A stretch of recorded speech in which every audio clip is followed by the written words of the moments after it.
After a spot of Hollywood glamour going live at the Hollywood Bowl, Universal Pictures offered Monty Python the opportunity to make another movie. Sold as a poem and a budget, they aimed small by calling it The Meaning of Life. That's a true story. The guy from Universal, whose name we should memorialize at this point, and who Ted Mount.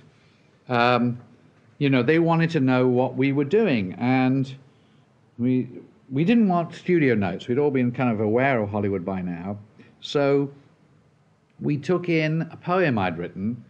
There's everything in this movie, everything that fits from the meaning of life in the universe to girls with great big tits, and we gave them that and a budget. And Mount said yes, and I thanked him for it recently, and he said, you know what it was? He said, I was in charge of Universal, and he said, because we got Python, all of the other comics in America signed up with us. Because, he said, it was just worth it for us just for that. Just because we got such kudos for having Python, doing a Python film, that everybody signed, all the Eddie Murphys and all the other people just sort of signed up with them. So that was their motivation to do it, I learned. The Meaning of Life had a much longer gestation than any of the others. It was quite hard work. We tried so many different ways of trying to get the story together. We wrote a huge amount of material that was never used. It took so long to even focus on what it was about. 7 Stages of Men definitely was the idea, but then it just got dissipated somehow. Because they are separate ideas. I mean, the 7 Stages of Men and the Meaning of Life are. Yeah, but it wasn't necessarily connect. No, but that was going to be the shape. There was going to be that, so that it was just desperately trying to find a shape to hold all this disparate material together. I was getting so frustrated because I just felt some of the earlier ideas were so much better as a shape, and then it didn't happen. But that's the way it works. But when you look at the film, it's got some of the best stuff Python's ever done. It's just, as a complete entity, it isn't as satisfying. But it's got grand stuff. And often, whenever we couldn't find a theme, then people would say, well, let's just write. And then there'd be a whole new pile of material, which was not really connected. I mean, it's very, very hard to know where you went after Life of Brian. But I remember us thinking that, where do we go next? And I think the 7 Ages of Man, birth, life, death, that idea, so the big one, the really big one, seemed to be the only way you could cap Life of Brian. I think a lot of time passed. We'd come back and it was still amorphous. It was still just a pile of scripts. And so we thought, well, we'll try the Caribbean again, let's do that thing. So we went to Jamaica this time, and we stayed in a house, and it was kind of difficult because we didn't have a concept and we didn't have a film, and it was only really late on, I think, that I suddenly went up and said, it's the meaning of life. And I said, yeah, that's it. So that became like, and we worked really, really hard, 2 or 3 days, and put it all together, and that was the meaning of life. And then we went back, and I think at that point, we should have then got together again, because we had the concept, now we had some of the material, but it needed a whole other rewrite, and John just wouldn't do it. He wouldn't meet. And I think if we'd met, it would have gone the next stage, which is what it needed to go to, which is the 7 Ages of Man, so that you actually followed one character through birth, and it could have been out of time, but as he grew up into maturity, that was a character. And it was all just waiting to happen. We just needed another series of meetings, and we could have got it to that point, and it would have been much more satisfactory, because what is a sort of apparently a sketch film and a bit lecture-y could have become a clever narrative that led you through birth to death. Terry didn't want to be art director anymore, and Terry got carried away by his own enthusiasm. He overspent his budget for that section by $1 million, which is quite a lot. The Crimson Permanent thing was something I'd started storyboarding as a cartoon, as an animation. And I said, but then I got thinking, I'd like to do it live action.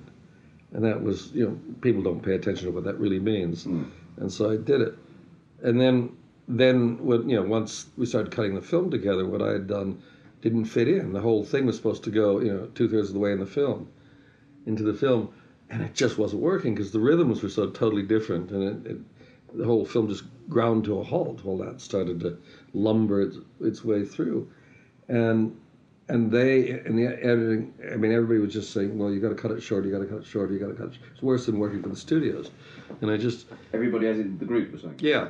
And it's clear it wasn't working right in there. And then, and that's me in desperation saying, I'm not going to cut it any shorter, because if you cut it any shorter, what's there? It's absolutely nothing.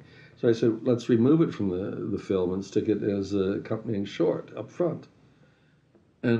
And then it worked that way. And then I was allowed to come back and invade the film later, which I was really, as an idea, that was really nice. And it worked really well, I think. But that was, that's a typical way of working, or at least it is for me. It's like in a Holy Grail, when I get stuck with a Beast of War, I have to kill the animator. I mean, I get pushed enough by the others with the things I'm trying to do, and I can't make them work, so then I have to do something extreme. And the pulling out really, really did work, and I was really happy with that. But it was by then, I was doing stuff that was really very different from the rest of the group. But I think it's got some absolutely terrific things in it, and it's kind of strong on, it's visually very strong. From just the girls running to creosote, which is obviously one of the best things that I think Python's ever done in terms of elevating some tiny idea to a sort of great gothic, sort of extravaganza. And the music is some of the finest stuff. I mean, some of the things like Every Sperm is Sacred, it's just shot so great. It's just really fine, and there are great moments. And I think the Galaxy song, when it breaks off and you go into the galaxy, is really great. And Jonesy brilliantly directed it. I think his direction is really fabulous in it, and it's shot well, and he's really in control of what he's doing. I think it's a fine job. Oh, the Galaxy song. Yes. That's John Dupre and I wrote that together. I wrote the lyrics, and then it was supposed to be quite different, and we just found that lovely haunting melody, which is very sweet. It's like Flanagan and Allen kind of melody. And that's nice because it's about something, it really sort of philosophically puts you into a context. And I had to upgrade the lyrics because it was interesting that in the 83, when we made the movie, our knowledge of the universe has increased now, of our galaxy. So I had to sort of upgrade the lyrics to put what we now think is the size of the galaxy. Yeah. There was a website saying where it was all wrong, and of course, in those days it was right, but now it's kind of got more up to date.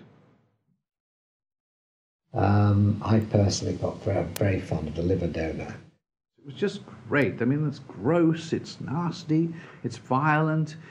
The liver donor sketch, Gilliam had just gone nuts, putting the blood all over the place. It was just, oh, God. And creosote is still amazing, And remarkably quoted. Yeah, exactly. Wapper Thin Mint. John's really funny in that, and I think his sex lecture I think there's got some classic Python moments in it. The last experience at Python, the meaning of life, wasn't a very satisfactory one. And one of the problems is that at the beginning of a group's life, they huddle together for warmth. And then, as they go on and by and large prosper, they develop their own styles. And they don't so much want to give up their own style in order to go back to a kind of group style. And there's a side that I find when I go back with the group, it's like I'm back doing what I did before. We all go back to being who we were when we were kids. Yeah. It's like that. We're the family. We're still brothers, and the same relationship apply. And I don't want to do that. I don't like that anymore.